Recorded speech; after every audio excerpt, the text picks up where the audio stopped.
Welcome to speedearning.com। जब expiry करीब आ रही हो फ्यूचर एंड ऑप्शंस में, आप ऑप्शन की ट्रेडिंग करते हैं तो क्या किया जाना चाहिए, इस पे हम लोग बात करते हैं। आप कॉल और पुट को ख़रीद भी सकते हैं। वो सिंपल चीज़ है कि आपने कॉल को बाय किया क्योंकि आपको लग रहा है आगे तेजी है, आपने पुट को बाय किया क्योंकि आपको लग रहा है आगे मंदी है। लेकिन जब सेकेंड वीक गुजर जाता है, मतलब जनरली कह सकते हैं कि 15 तारीख के बाद इनकी प्रीमियम डिके होने लगती, टाइम वैल्यू कम होने की वजह से। तो उस वक्त हम लोग क्या कर सकते हैं, आप कॉल को या पुट को शॉर्ट सेल भी कर सकते हैं।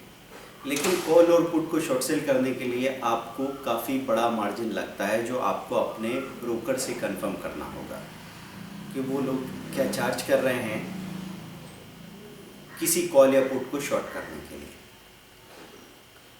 अब कॉल और पुट का एक स्पेशल फीचर है कि यहाँ पे लिमिटेड लॉस होता है। अगर मैंने कोई कॉल परचेज़ किया, सपोज किसी स्टॉक का कॉल मैं 10 रुपये में ख़रीदता हूँ,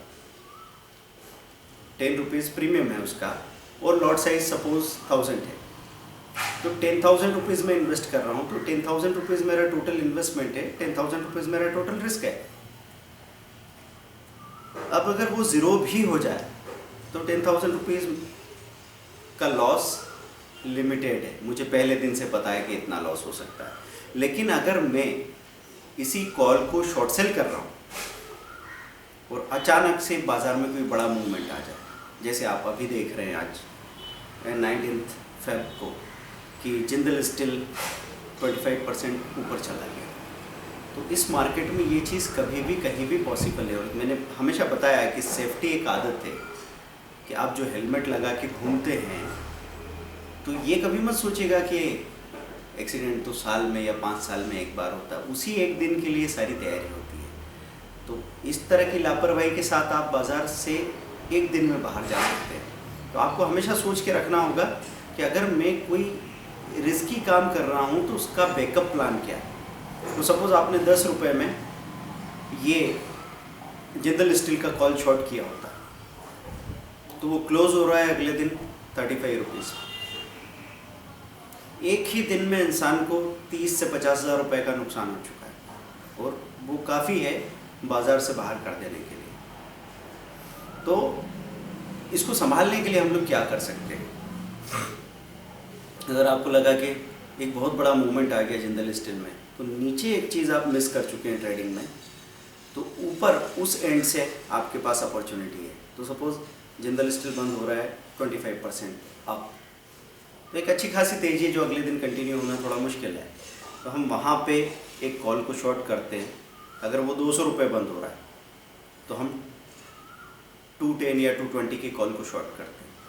सपोज़ उसकी प्राइस है 10 या 15 रुपीज़, लेकिन भरोसा नहीं, कल भी गैप अप खुल जाए और वहाँ से और थोड़ी तेज़ी आ जाए, तो वो कॉल 10 रुपये से 20 रुपये अगर हो गया तो नुकसान थोड़ा शॉकिंग होगा।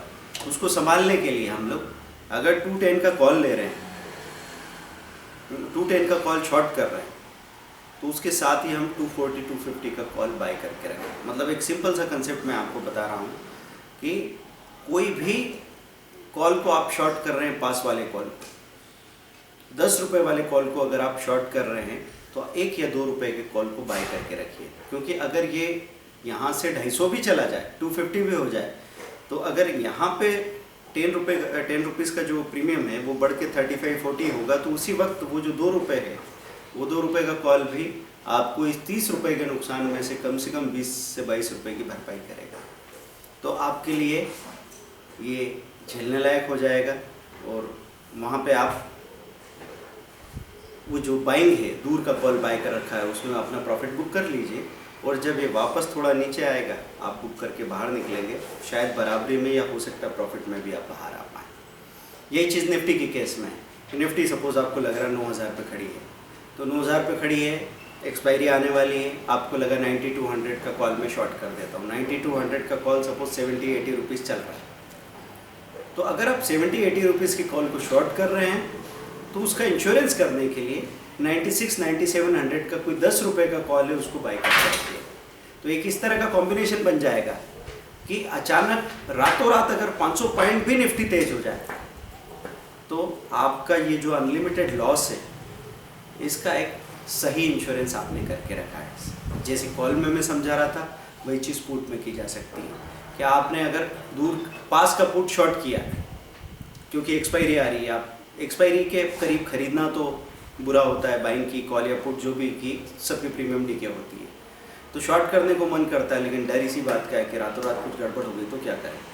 तो 80 रुपये का पुट में शॉर्ट कर रहा हूँ 80 रुपीज़ प्रीमियम का, तो अगर वो गल के ज़ीरो होगा तो मुझे 80 रुपये का मुनाफा होगा। इतना नहीं गिरा वो, अगर मैं उसको 25 या 30 रुपीज़ पे बुक करूँगा तो 50 रुपीज़ का मुनाफा होगा।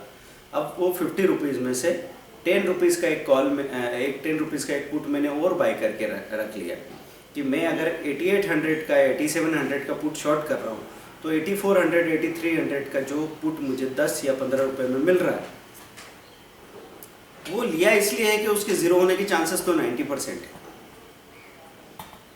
क्योंकि वो जब ज़ीरो होगा तब इधर मुझे मैक्सिमम प्रॉफिट मिलने ही वाला है बड़े पुट को जिसमें मैंने शॉर्ट किया है। लेकिन अगर बाज़ार में कुछ उल्टा हो गया, बहुत बड़ी गिरावट आ गई और वो जो पुट मैंने शॉर्ट किया था 70-80 रुपीज़ में वो बढ़ के अगर 300 रुपये हो जाता है तो मेरा 10 रुपये 15 रुपये वाला पुट भी बढ़ के 200-225 रुपये के आसपास दिखेगा, इसकी संभावना है। तो इस तरीके से आपकी लॉस को आप इतना कंट्रोल कर पाते हैं कि आगे उसको आसानी से संभाल सकें। तो एक तरह का ये स्प्रेड था, इसको आप बुलिश पुट स्प्रेड या बियर कॉल स्प्रेड के टर्म करते हैं और इसकी प्रैक्टिस शुरू कीजिए। मैं आपसे कहूँगा कि शुरू में पेपर पे इस तरह की पोजीशंस को बनाइए और शुरुआती हिस्से में आखिरी हिस्से में खासतौर पे सेकंड हाफ में, मंथ के सेकंड हाफ में उसको लगातार इसके रिजल्ट्स देखिए। बिहेवियर को जब आप बहुत करीब से देखेंगे तो आप फैमिलियर हो जाएंगे और फिर इसको अच्छे से हैंडल कर पाएंगे। वैसे 70% जो बड़े ट्रेडर्स हैं वो कॉल और पुट को, खासतौर पे इंडेक्स के कॉल और पुट को, निफ्टी और बैंक निफ्टी के कॉल और पुट को शॉर्ट करके सबसे ज़्यादा पैसा बनाते हैं। लेकिन इसमें आपका ध्यान रखना, आपका सचेत रहना, कॉशियस रहना बहुत ज़्यादा ज़रूरी है। Thank you very much, bye.